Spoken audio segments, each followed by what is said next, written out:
Video like जरूर कर लीजिए और ऐसे वीडियो लगातार फ्री में पाने के लिए चैनल को तुरंत सब्सक्राइब कर लीजिए और बेल आइकन को जरूर टैप कर लीजिए ताकि आगे भी सारे वीडियो आपको मिलते रहे। यूट्यूब में फॉलो करते हैं तो प्लीज ये वाला फ्री टेलीग्राम चैनल जरूर ज्वाइन कर लीजिएगा। सारे नोटिफिकेशन सारे अपडेट यहीं पे आते हैं, ध्यान रखिएगा। सारे क्वेश्चन अटेम्प्ट करिए और स्कोर अपना तुरंत कमेंट करके बताइए कितने सही हो रहे हैं कितने गलत हो रहे हैं, जल्दी से कमेंट करके बताइए।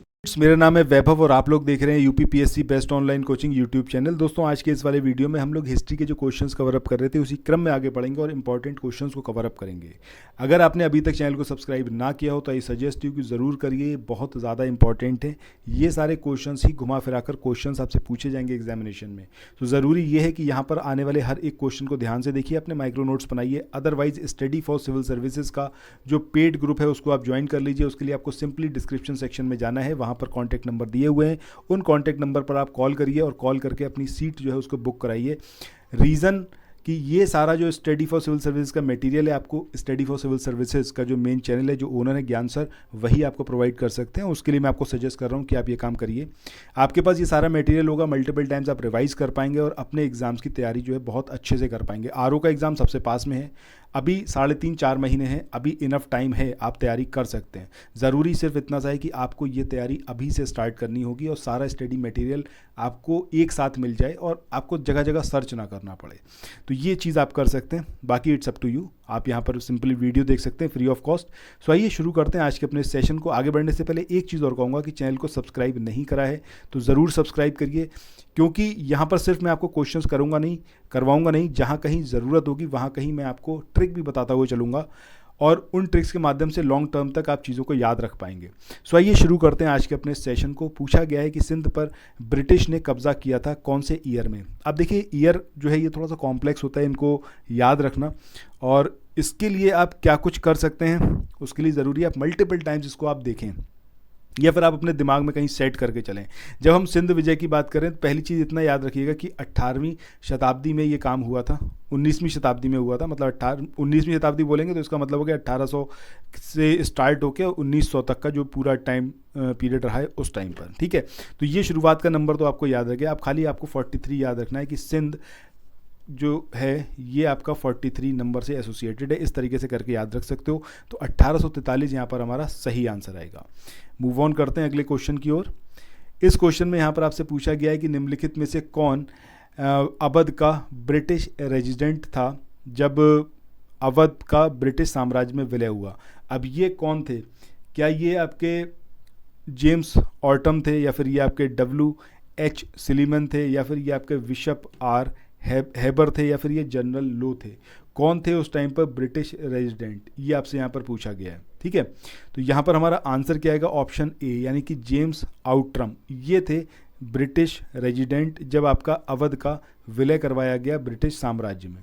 इसको याद रखने के लिए कैसे कर सकते हैं कि अगर अवध को हम ब्रेक कर दें दो शब्द में, एक आ और दूसरा वध, तो वध से आपको समझ में आएगा कि भैया कब तक वध नहीं हो सकता है, जब तक कोई आउट रहेगा। जैसे ही वो इन हो जाएगा उसका वध हो जाएगा। तो अवध का कब तक जो है वो नहीं करा गया, वध नहीं करा गया, जब तक वो आउट था। यहाँ पर आउट, ठीक है, आउट, यहाँ से आपको याद रखना है कि अवध जो है उसका वध तब तक नहीं हुआ जब तक वो आउट था।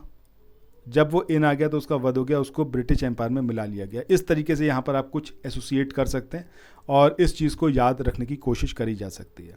इसके बाद अगले क्वेश्चन की बात करें, और मुझे लगता है ये क्वेश्चन आप सबको बहुत अच्छे से क्लियर होगा। जब हम बात कर रहे हैं कि भारत ने प्रथम रेल लाइन का निर्माण किन नगरों के बीच में हुआ था, ऐसा हो ही नहीं सकता कि आपको ना पता हो, क्योंकि ये मुझे लगता है हर किसी को ही पता होगा जो SSC की तैयारी कर रहा है या फिर जो रेलवे की तैयारी करी है, उस सबको ये बहुत अच्छे से पता होगा। तो आंसर हमारा यहाँ पर क्या होगा? बम्बई और थाने, यानी कि ऑप्शन बी, ये यहाँ पर हमारा सही आंसर होगा। इसके बाद अगले क्वेश्चन की बात करते हैं। इसमें पूछा गया है कि विधवा पुनर्विवाह अधिनियम ये किसके शासनकाल में जो है क्रियान्वित किया गया? Lord Dalhousie, lord Canning, sir Henry Hardinge, या फिर लॉर्ड लॉरेंस? अब इस क्वेश्चन की बात करें तो इस क्वेश्चन में लॉर्ड डलहौजी और लॉर्ड कैनिंग ये दो हैं जो आपको कंफ्यूज कर सकते हैं। अब एक चीज़ तो क्लियर है कि लॉर्ड डलहौजी पहले इनका टाइम था, ये पहले इन्होंने रूल करा, उसके बाद लॉर्ड कैनिंग आए थे। ठीक है, सो ऑब्वियसली बात है कि ये जो पूरा एक्ट रहा होगा इसका प्रारूप तैयार हुआ होगा डलहौजी के टाइम पर, और फाइनली जो इसको क्रियान्वित करा गया होगा वो लॉर्ड कैनिंग के टाइम पर किया गया होगा। ठीक है, सो आंसर हमारा क्या आएगा यहाँ पर? Option B. चलिए मूव ऑन करते हैं अगले क्वेश्चन की ओर। इस क्वेश्चन में यहाँ पर पूछा गया है कि भारत में या फिर निम्न में से कौन एक भारत का प्रथम वॉइसराय था, या फिर इंडिया का जो पहला वॉइसराय था ये कौन था। अब ये लॉर्ड क्लाइव थे, ये लॉर्ड कॉर्नवालिस थे, लॉर्ड कैनिंग थे, या फिर लॉर्ड रिपन। तो सही आंसर क्या आएगा हमारा ऑप्शन सी, यानी कि लॉर्ड कैनिंग ये इंडिया के पहले ब्रिटिश वॉइसराय थे। अब एक चीज़ इनके बारे में ज़रूर याद रखनी है कि ये कब इनको वॉइसराय घोषित करा गया।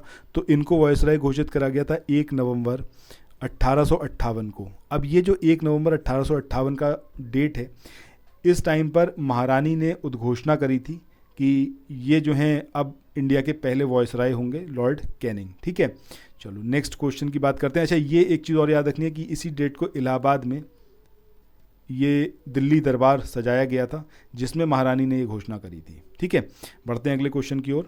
ये क्वेश्चन हमारा प्रीवियस क्वेश्चन का ही एक रूप है, जिसमें पूछा गया है कि 1 नवंबर 1858 को महारानी विक्टोरिया का घोषणा पत्र पढ़कर सुनाया गया। लॉर्ड कैनिंग ने कहाँ पर सुनाया, इलाहाबाद में, कोलकाता में, बम्बई या फिर मद्रास। तो सही आंसर ऑप्शन ए यानी कि इलाहाबाद। अब इस क्वेश्चन की बात करें, पूछा गया है कि अपने पुत्र के स्थान पर दूसरे उत्तराधिकारी को गोद लेने के अधिकार को पुनः स्थापित किया गया, कब किया गया। अब एक बात तो एकदम क्लियर है कि 1857 की जो लड़ाई हुई थी उसके बाद बहुत सारे चेंजेस करे ब्रिटिश सरकार ने, और उसी का एक क्रम था कि 1858 में जो आपकी रानी थी, रानी विक्टोरिया, इन्होंने घोषणा करी कि अब जो है कोई भी हिंदुस्तान में ऐसा नहीं होगा कि मतलब अगर कोई गोद लेता है तो उसके उत्तराधिकारी को, मतलब उसको उत्तराधिकारी के रूप में नहीं माना जाएगा। तो ये वाली जो बात थी उसको ख़त्म करके यहाँ पर इस अधिकार को पुनः स्थापित किया गया 1858 की।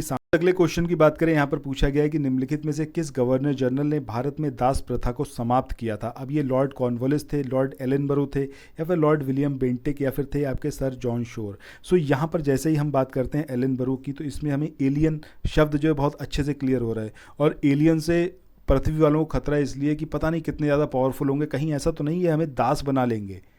ये एक खतरा हमेशा बना रहता है। कई सारी मूवीज़ में आपने इस चीज़ को देखा भी होगा, अगर हॉलीवुड की मूवीज़ देखी हैं जो एलियन वगैरह पर बेस्ड होती हैं, तो उसमें ये चीज़ दिखाई जाती है कि एलियन बहुत ज़्यादा स्ट्रांग है और वो एकदम पूरी पृथ्वी पर जितने मानव हैं सबको अपना दास बनाने की कोशिश कर रहे हैं। सो इस तरीके से यहाँ पर आप उसको याद रख सकते हो। मुझे लगता नहीं लाइफ में अब कभी भूलोगे आप।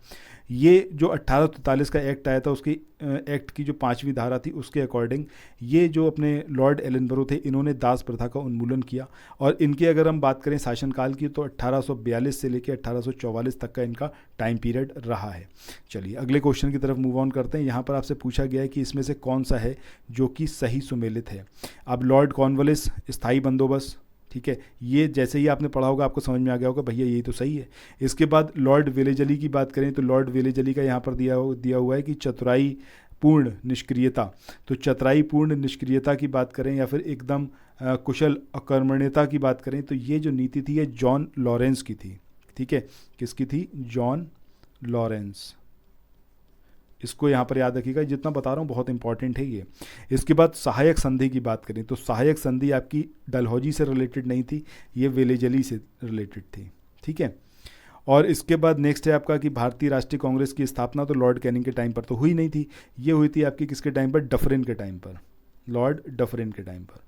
सो हमारा यहाँ पर सिर्फ एक यहाँ पर मैच्ड है जो कि ऑप्शन ए। इसके बाद आज के आखिरी क्वेश्चन की बात करते हैं। यहाँ पर आपसे पूछा गया है कि निम्नांकित में से किसका सुमेल नहीं है। जिसका सुमेल नहीं है वो आपको बताना है। यहाँ पर कॉर्नवालिस, वेलेजली, डलहौजी और कैनिंग 4 दे रखे हैं और उनसे रिलेटेड यहाँ पर दिया हुआ है। ठीक है, तो सबसे पहले अगर हम बात करें लॉर्ड कॉर्नवालिस स्थायी बंदोबस्त, बिल्कुल सही बात है। लॉर्ड वेलेजली सहायक संधि, अभी हमने बात करी है। डलहौजी इनका तो काम ही था सब कुछ हड़प लेना। ठीक है, इसके बाद लॉर्ड कैनिंग की बात करें तो ये उच्चतम निष्क्रियता इनकी नहीं थी, अभी हमने बात करी थी जॉन लॉरेंस की। सो ये यहाँ पर हमारा सही आंसर होगा। तो दोस्तों इसी के साथ आज के इस वाले सेशन को यहाँ पर एंड करते हैं, फिर मिलते हैं नेक्स्ट वीडियो में। तब तक के लिए thank you so much, have a nice day, bye bye. और प्रीवियस वीडियोज़ को देखने के लिए प्लेलिस्ट में ज़रूर जाइएगा। चैनल को सब्सक्राइब ना किया हो तो ज़रूर करिएगा। वीडियो पसंद आया है तो भैया लाइक का बटन ज़रूर प्रेस करिए और इस वाले वीडियो को शेयर ज़रूर करिए। Thank you so much, have a nice day, bye bye.